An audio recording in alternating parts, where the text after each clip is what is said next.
बच्चों, मुझे माफ़ कर देना। मैं जानता हूँ कि तुम कल से भूखे हो। मैं तुम्हारे लिए कुछ नहीं ला सका। मुझे जाना होगा बच्चों की माँ, मुझे जाना होगा बच्चों के भोजन लाने।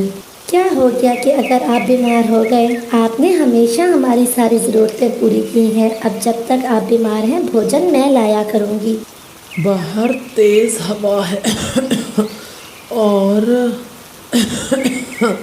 बारिश भी बहुत है, आपसे नहीं होगा।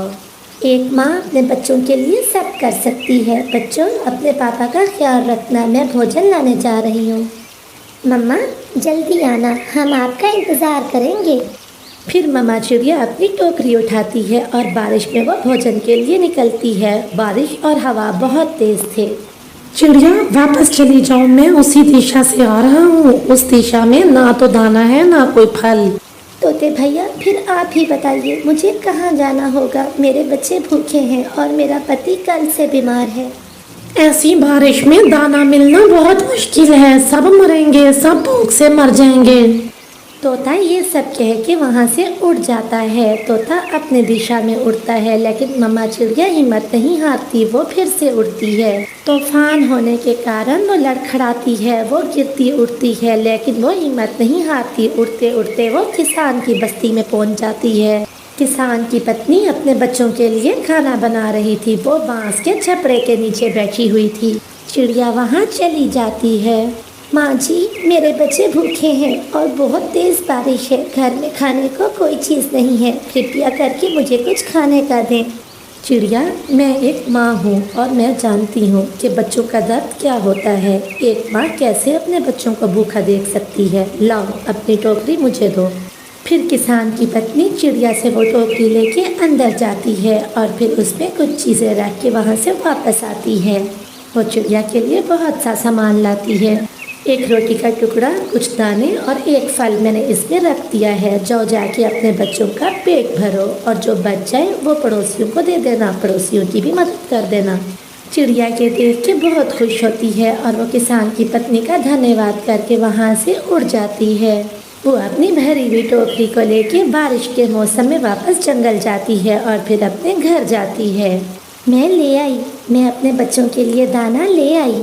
मम्मा, ये फल आपको कहाँ से मिला है? ऐसे मौसम में सूखा दाना और फल, आज तो बच्चों की माँ जीत गई। ये सब मुझे किसान की पत्नी ने दिया है। मैं ये बाकी का दाना पड़ोसी कौवों को दे के आती हूँ। मगर मम्मा, बारिश के दिन है, ये दाना हमारे कल के काम आएगा। हाँ कुकू बेटा, लेकिन पड़ोसियों का भी तो हमें सोचना चाहिए ना, वो भी तो भूखे हैं, इसलिए ये दाना मैं उन्हें दे आती हूँ। फिर चिड़िया वो दाना लेके कौवों के घर पे आ जाती है।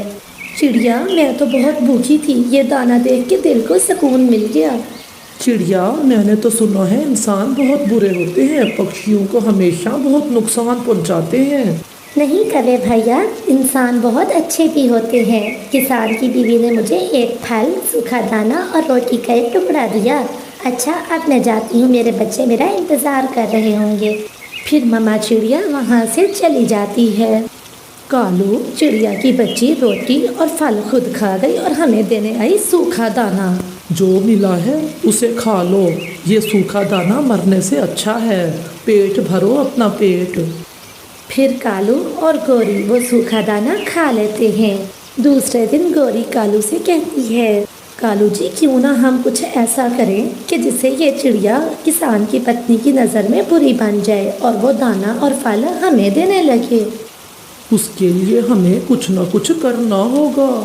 कौवा और कवि भी इंसानों की बस्ती की तरफ उड़ते हैं। चिड़िया आज फिर अपनी टोकरी में भोजन रख के वापस जंगल जा रही थी। कालू, वो गई, चिड़िया सारा भोजन लेके चली गई है, अब हमें क्या मिलेगा? तुम चिंता ना करो, कल से ये सारा भोजन हमें मिलेगा।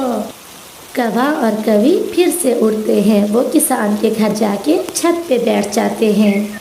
उनकी नज़र दरवाजे के पास पड़े हुए किसान की पत्नी के कंगन पे पड़ती है। किसान की पत्नी टूटी से हाथ मुंह धो रही थी और कंगन दरवाजे के पास पड़ा था। कालू कौवा चुपके से उड़ता है और किसान की पत्नी का वो कंगन उठा लेता है। फिर कौवे कंगन उठा के वापस घर पे आ जाते हैं। कालू कालू जी, अब बनेगी चिड़िया चोरनी और किसान की पत्नी उसको दाना तो क्या अपने घर के पास भी नहीं आने देगी। बच्चों की माँ, अब मौसम ठीक है और बारिश भी रुक गई है। कल से हम दोनों जाएंगे भोजन लेने। किसान की पत्नी मेरा बहुत ख्याल रखती है। अब हमें भोजन लेने के लिए मारे मारे फिरने की कोई ज़रूरत नहीं है। मेरा कंगन कहाँ गया? ये कैसे हो सकता है? अभी कुछ देर पहले तो मैंने यहीं पर ही रखा था। कौन चुरा के ले गया मेरा कंगन? किसान की पत्नी यूँ परेशान होकर अपना कंगन ढूंढने लग जाती है। शाम के बाद कौवा और कवि किसान की पत्नी के पास आते हैं। माँ जी, ये सोने का कंगन आपका है क्या? ये कंगन तो मेरा है, लेकिन ये तुम्हारे पास कहाँ से आया? मैं कब से इसे ढूंढ रही हूँ। वो है ना चोरनी चिड़िया, उठा के ले गई थी तुम्हारे घर से। ये मैंने देखा तो छीन के ले आई उससे। माँ जी, हम बहुत अच्छे कौवे हैं, हमसे बुरे काम नहीं देखे जाते। वो चिड़िया ऐसा भी कर सकती है, मैं सोच भी नहीं सकती थी। मैंने बारिश में उसकी मदद की, उसे दाना दिया, फल दिया, लेकिन उसने मेरे साथ ही ऐसा किया। उसने मुझे धोखा दिया।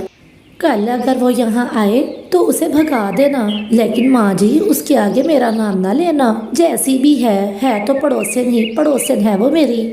मैं उसे कोई बात नहीं करूँगी। दूसरे दिन जब चिड़िया किसान के घर आती है तो किसान की पत्नी उसे सीधे मुंह बात तक नहीं करती। माँ जी, क्या बात है? क्या आज आप मुझे भोजन नहीं देंगी? तुम्हारे जैसी चोरनी से संबंध बना के मैंने बहुत बड़ी गलती की। चिड़िया, चली जाओ यहाँ से, मैं तुमसे बात नहीं करना चाहती। माँ जी, ज़रूर आपको कोई गलत फहमी हुई है। मैं जिस थाली में खाऊंगी उसी थाली में छेद क्यों करूँगी भला? ऐसे चिड़िया रोते हुए वहाँ से चली जाती है। थोड़ी देर बाद कौवा और कवि अपनी टोकरी लेके वहाँ आते हैं और किसान की पत्नी से मीठी मीठी बातें करने के बाद उससे भोजन लेके वहाँ से चले जाते हैं। कालू, हमने कितनी चालाकी से किसान की पत्नी का कंगन चुरा के चिड़िया को चोर बना दिया। हाँ, और अब किसान की पत्नी हर रोज हमें ही भोजन दिया करेगी। मिट्ठू तोता पीछे के पेड़ पे बैठा अमरूद खा रहा था। वो सारी बात सुन लेता है। ये कौवे बहुत बुरे हैं, हमेशा दूसरों से जलते रहते हैं, लेकिन मुझे किसान की पत्नी को सारी बात बतानी होगी। फिर कौवा कबूतर और बुलबुल को लेके किसान की पत्नी के पास जाता है। फिर मिट्ठू तोता उसे सारी बात बताता है कि कैसे कौवों ने उसका कंगन चुराया और चिड़िया को उसके आगे चोर बना दिया। माँ जी, आप उस चिड़िया पे शक ना करें। वो चिड़िया तो बहुत दयालु चिड़िया है। उसने हमेशा मुश्किल में हम सब की मदद की है। मैंने बहुत बुरा किया जो उन कौवों की बातों में आके चिड़िया से नाराज़ हो गई। फिर किसान की पत्नी चिड़िया से अपने किए की माफ़ी मांगती है और फिर जब कौवे भोजन लेने के लिए आते हैं तो किसान की पत्नी डंडा लेके उनकी अच्छी पिटाई करती है और उन्हें भगा देती है।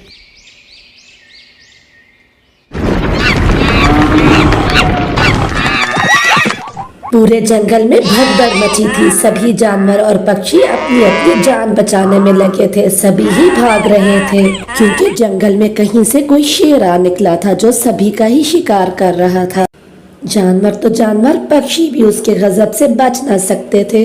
हाँ, अनाज और फलदार पौधों के पास बैठ जाता हूँ। जैसे ही कोई पक्षी आएगा पकड़ लूंगा।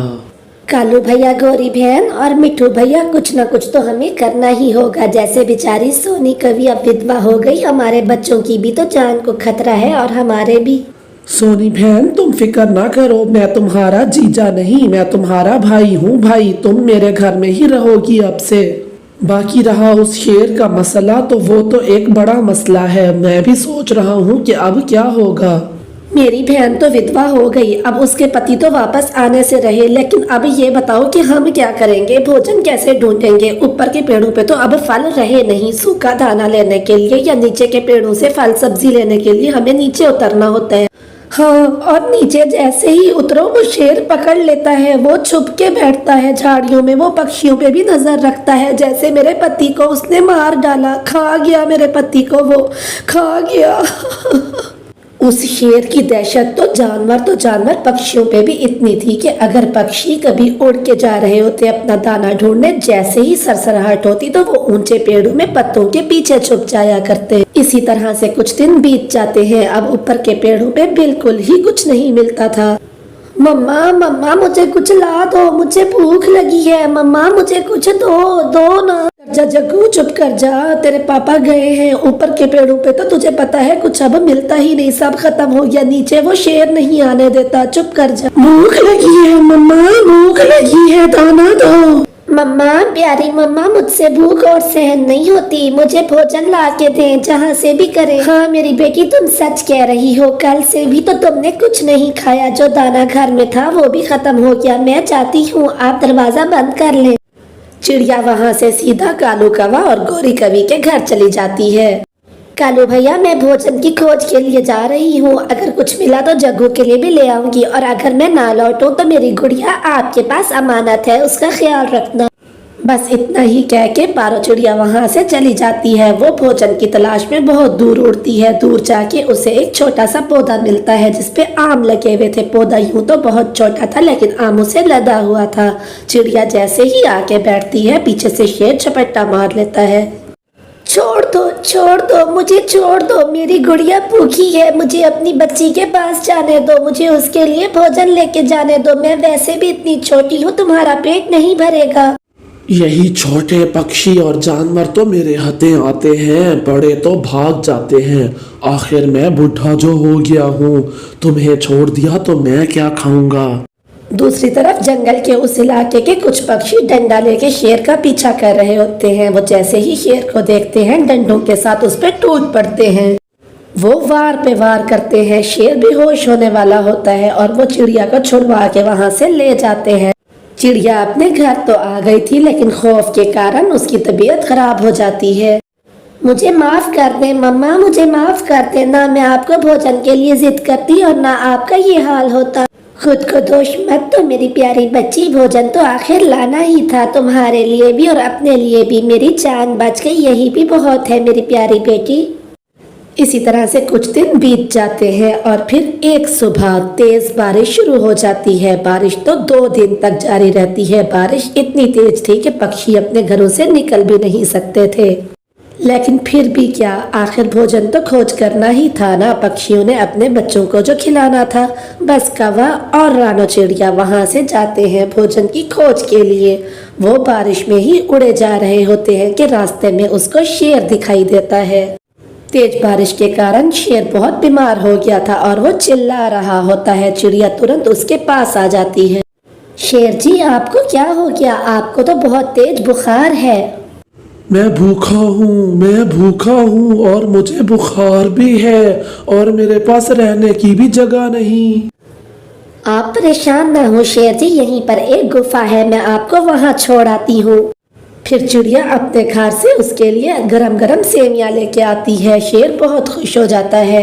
मैंने तुम्हारे साथ इतना बुरा किया लेकिन तुम अपनी जान को जोखिम में डाल के मेरे लिए इतना कुछ कर रही हो चिड़िया।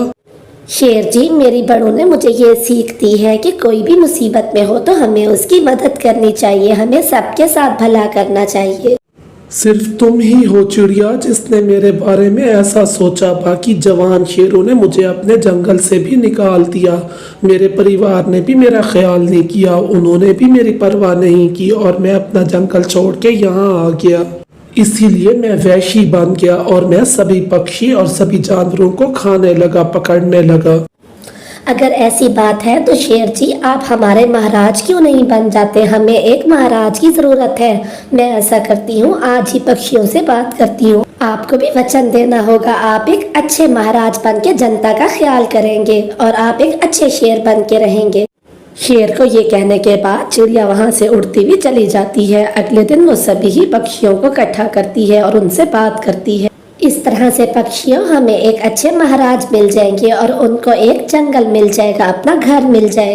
हाँ चिड़िया कहती तो तुम ठीक हो, हमारे जंगल में कोई महाराज भी तो नहीं है, इसीलिए कोई ना कोई शिकारी जानवर आके हमारा शिकार करता रहता है और शिकारी पक्षी भी हमें बहुत तंग करते हैं। तो बस ठीक है, अगर शेर जी ये वचन देने को तैयार हैं कि वो हमारी रक्षा करेंगे तो मैं आज ही सभी जानवरों से बात करता हूँ। जानवर अगर मान जाएंगे तो सभी पक्षी भी मान जाएंगे। हम इन्हें आज ही महाराज बनाते हैं। सुबह हो जाती है। चिड़िया और कबूतर ने सभी जानवरों से बात कर ली थी। चिड़िया शेर के पास जाती है। उठे महाराज जी, सभी पक्षी और जानवर आपका इंतजार कर रहे हैं। क्या कहा महाराज? और मैं महाराज हूँ। चिड़िया, तुम्हारा ये एहसान मैं कभी नहीं भूलूंगा। फिर चिड़िया शेर को लेके वहाँ से चली जाती है और वहाँ आ जाती है जहाँ सभी जानवर इकट्ठे हुए थे। जानवर और पक्षी महाराज के इंतजार में इकट्ठे हुए थे एक जगह पर। बस फिर क्या था, चिड़िया और शेर भी पहुँच जाते हैं। उनमें से गाय बोलती है, महाराज जी, हम आपको महाराज बनाते हैं। महाराज की जय हो। लेकिन आपको भी वचन देना होगा, आप हम सब की रक्षा करेंगे और आप हमारा शिकार नहीं करेंगे। आप सभी ने मेरे लिए इतना किया है तो मैं भी वचन देता हूँ, मैं आप लोगों का शिकार कभी नहीं करूँगा और बाकी के शिकारी जानवरों और पक्षियों से भी आपकी हिफाजत करूँगा। आज से इस जंगल को और आप लोगों को कोई बुरी नजर से नहीं देख सकेगा, ये मेरा वादा है। फिर सभी जानवर और पक्षी खुशी से महाराज की जय हो, महाराज की जय हो के नारे लगाने लगते हैं। जंगल में खुशहाली फिर से लौट आती है। सभी पक्षी और जंगल के जानवर खुशी खुशी और आज़ादी के साथ अपना भोजन ढूंढते और रहते थे। तो प्यारे बच्चों, हमें इस कहानी से ये सीख मिलती है कि बुराई को हमेशा अच्छाई से और प्यार से काटा जा सकता है। बुराई को कभी बुराई से नहीं मारा जा सकता। आपका धन्यवाद।